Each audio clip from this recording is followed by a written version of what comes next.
Hey guys, it's Matt Wenning at WenningStrength.com, and today's video is going to be the top 3 things that I think most tactical athletes ignore.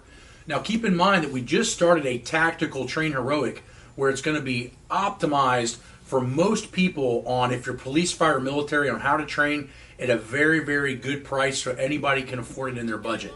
So let's get to it. Lately I've been living like I can't take a loss. They ain't wanna help me, that's what made me a boss. You can't kill my confidence, I think I'm the man. We don't give a f, that's what they don't understand. I'm back again like flu season, I broke records while loose leafing. I'm coming down my roof, leaving, don't give a f, I don't care.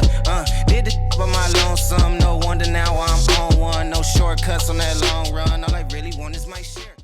I think there's a lot of things that are misleading right now with the tactical community. I think that there are a lot of things that need to be addressed. And my personal experience with all of the Central Ohio and abroad fire departments and tactical is that we still are not providing the right resistance training to fix the problems. So what do we look at when we go into the military or tactical divisions and try to figure out where the shortcomings are in training? Well, a lot of shortcomings can usually be seen by looking at injury reports. So when we look at injury reports, what we find is that knees, lower back, and shoulder are primarily most of the issues that knock a tactical athlete out, whether it be police, fire, or military, out of being able to work or permanently disabled or anything like that. Why is this the case? Well, obviously because of human nature and the way we're built, these areas are commonly injured just based on function. But the real reason I think that a lot of these areas get messed up is that we're asking average or below average guys to do above average things and expecting them to run on adrenaline. This necessarily will not provide you proper protection for any period of time. How do we get to this point? Well, I think the first thing, and obviously we know that strength training needs to be a big issue, and we're going to get to that a little bit, but this video I wanted to bring in some things and topics that I feel that you really need to keep in your mind as why you may not be making progress or what your thought processes or goals should be. The first thing is recovery is more important than intensity.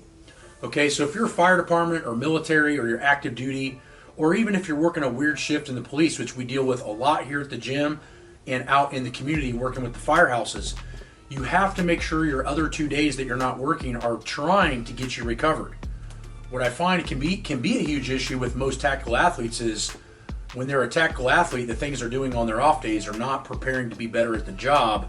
They're trying to make more money doing something else. And I get that. Like, we all have families and other obligations.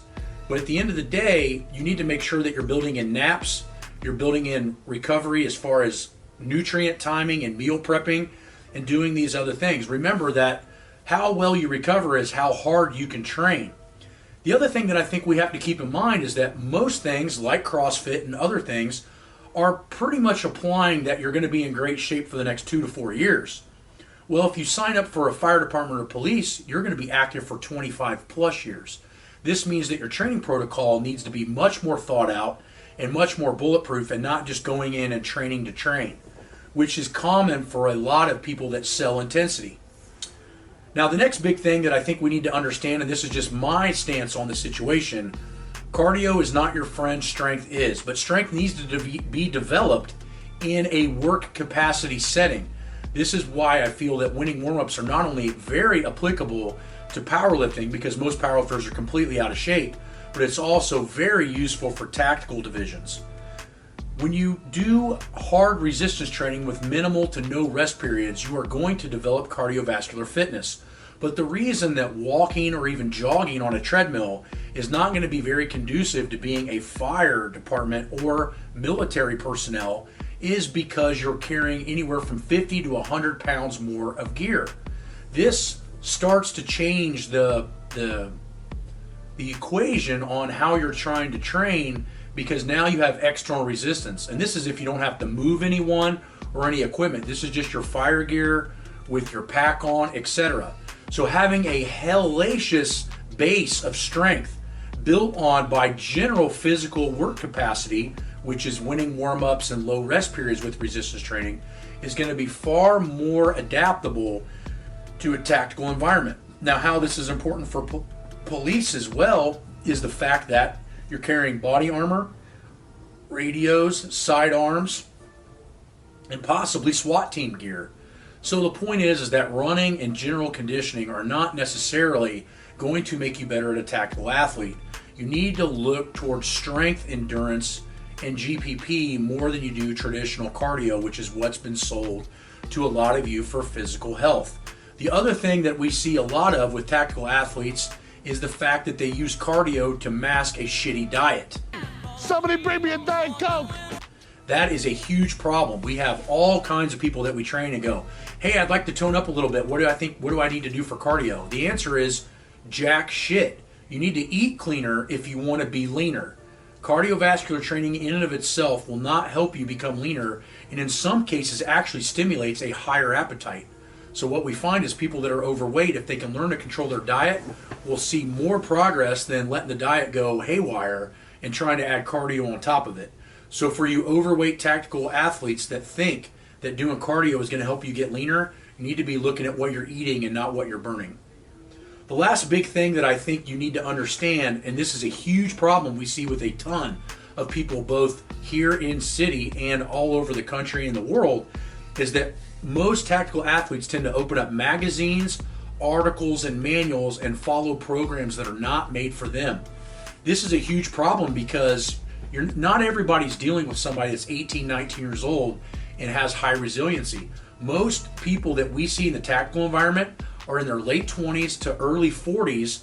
They've already got some bumps and bruises and injuries, and now copying like a CrossFit workout, like a Murph or some other ridiculous shit, all you're doing is causing more injury, more mileage, and more burnout.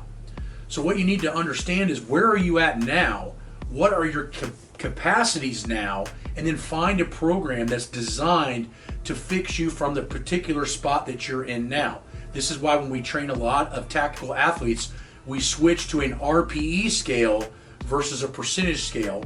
And the reason that we do that is because what if you just came off of a 4-hour night instead of a solid 8 hours of sleep because you had a bunch of runs over midnight? It's going to change how you train.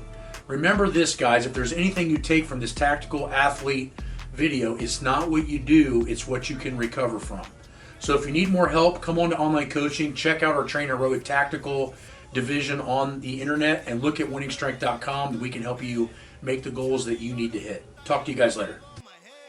Lately I've been living like I can't take a loss.